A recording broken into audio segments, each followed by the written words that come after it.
கொள்கையை வழங்கக்கூடிய இந்த கொள்கையை சார்ந்தவங்கள்ட சித்தாந்தத்திலிருந்து அது பிரச்சனையே முளைக்கிறது. அப்போ இந்த ஹுலாகு காண்ட என்ன மாறுது, ஸ்டைலே மாறுது. அப்போதான் தொடங்குறாங்க இதில் கை வைக்க, இஸ்லாமிய கிலாபத்தில் இஸ்லாமிய ஆளுகை கீழ் இருக்கிற நாடுகளில் கை வைக்க தொடங்குறாங்க. அடிக்கிறான், திருப்பி அடிக்க யாரும் இல்லை, திருப்பி அடிக்கிறதுக்கு யாருமே இல்லை. போகிற இடமெல்லாம் லேசாக வெற்றி கொள்றான், வெள்ள இடத்துல எல்லாம் கொள்றதும் அழிக்கிறதும் இப்படி எடுத்துக்கொண்டே போய்த்துட்டு கடைசிக்கு எங்கே வரைக்கும் வரான், பகதாதுக்கு வந்துடுறான். இது எங்க பகதாத், எங்க அப்பாசிய கிலாபத்தில் தலைநகரம். இந்த வார நேரம் பகதாத் வந்து இவங்க ஆளுகை கீழே கிலாபத்துக்கு கீழே இருக்குது.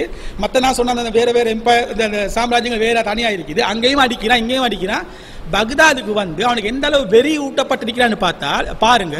பகதாதுக்கு வந்து அடிச்சு இருக்கிற அத்தனை பேரையும் கொள்றான், ஒத்தர் விடாம.